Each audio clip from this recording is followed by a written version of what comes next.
Bonjour à tous et bienvenue sur Afrique Sport pour le 13h de ce mardi 23 novembre 2021 que nous débutons donc avec le sommaire. Nous allons aujourd'hui donc parler de la situation de Franck Zambo Anguissa et de la déclaration de Michel Ngade et également de la situation contractuelle de Sadio Mané. Dans la seconde partie, il s'agira d'évoquer les incidents par rapport au match OL-OM. Nous parlerons également de la déclaration de Lionel Messi par rapport à Javier Hernandez. Et pour terminer, par rapport aux actualités, nous allons boucler avec la situation contractuelle de Samuel Umtiti et le quiz. Comme toute la semaine, ce sera le dernier point de ce 13h. Le développement de tous ces points, c'est dans un instant.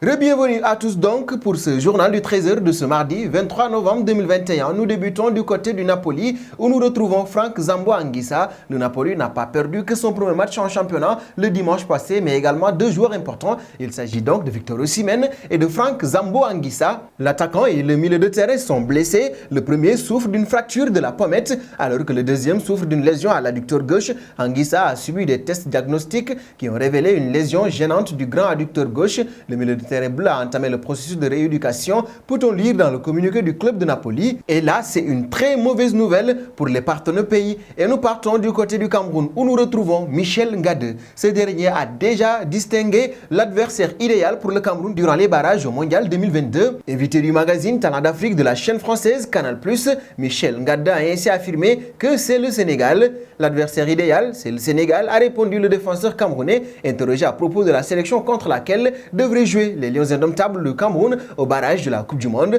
La dernière confrontation Sénégal-Cameroun, qui remonte à la CAN 2017, s'était soldée par une victoire des Lions indomptables au tir au but. Après 120 minutes de jeu, les deux équipes étaient à égalité, 0 but partout. Une situation historique qui fait donc dire à Michel Ngade que le Sénégal est l'adversaire idéal pour le Cameroun. Et parlant du Sénégal, un Sénégalais fait l'actualité. Il s'agit de Sadio Mané et sa situation contractuelle à Liverpool. Sous contrat avec les Reds jusqu'en juin 2023, Sadio Mané se retrouve dans la même situation que son coéquipier d'attaque Mohamed Salah. Le Sénégalais réclame en effet une énorme augmentation de salaire, faute de quoi il pourrait se laisser tenter par les offres du Real de Madrid ou du Paris Saint-Germain. Sous pression donc, Liverpool aurait déjà quelques noms en tête en cas de départ de Mané l'été prochain. D'après les informations du Daily Star, Christian Pulisic ferait notamment les yeux doux à Jürgen Klopp, touché à la cheville et testé positif au Covid-19. Pulisic n'a pratiquement pas joué durant cette saison et c'est la première pause de ce 13h du mardi 23 novembre 2021. C'est l'instant quiz, les deux premiers indices qui vont vous permettre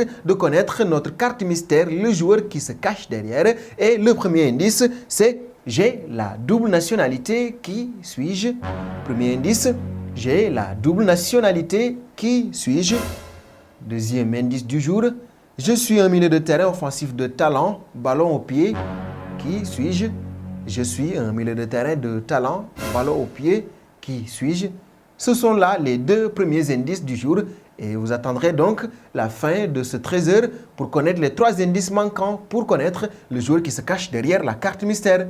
Et on poursuit avec l'actualité, partons notamment du côté de la France avec les incidences lors de OL-OM. Et là, c'est la commission de discipline qui prend acte. À l'occasion d'une entrevue accordée à l'équipe, Vincent Labrune, le président de la LFP, a reconnu avoir les pieds et poings liés concernant les décisions prises par la commission de discipline de la LFP pour des incidents de l'ampleur de celui survenu à Lyon pour OL-OM dimanche soir.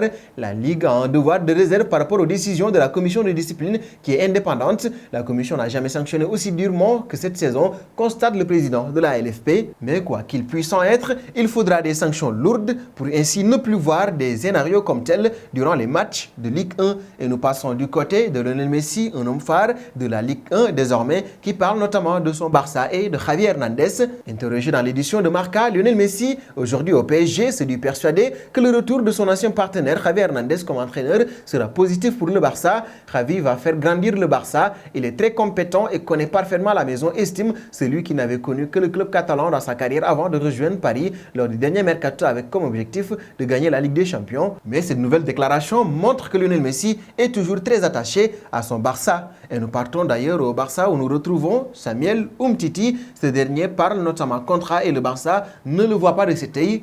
Arrivé au Barça en provenance de Lyon pour 25 millions d'euros il y a 4 ans, l'aventure de Samuel Umtiti en Catalogne semble se rapprocher de la fin. En effet, le champion du monde 2018 n'a pas disputé une seule minute cette saison et semble très loin dans la hiérarchie des défenseurs centraux. Selon le média catalan Sport, les dirigeants catalans ont entamé des discussions avec le défenseur central pour ainsi le convaincre de rompre son contrat. La direction du Barça espère se débarrasser de ce salaire exorbitant de 9 millions d'euros par an. Et le Barça également insiste sur le fait que Samuel Umtiti devrait partir pour relancer sa carrière. Et nous arrivons donc au terme de ce 13h que nous bouclons donc avec les 3 indices restants pour le quiz.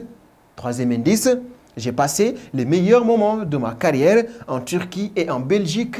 Qui suis-je? J'ai passé les meilleurs moments de ma carrière en Turquie et en Belgique. Qui suis-je? Quatrième indice du jour, en 2006, j'ai disputé la Coupe d'Afrique des Nations. Qui suis-je? En 2006, j'ai disputé la Coupe d'Afrique des Nations. Qui suis-je? Cinquième et dernier indice, j'ai arrêté ma carrière en 2015. Qui suis-je? J'ai arrêté ma carrière en 2015. Qui suis-je? Ce sont donc là les 5 premiers indices qui vont donc vous permettre de connaître le joueur qui se cache derrière la carte mystère. Et comme on le souligne durant toute la semaine, celui qui trouve la bonne réponse sera d'office notre gagnant de la semaine. Sinon, on fera un tirage pour déterminer le gagnant de la semaine. Et c'est donc terminé pour ce 13h du mardi. On vous donne rendez-vous demain mercredi pour un nouveau numéro. Merci à tous.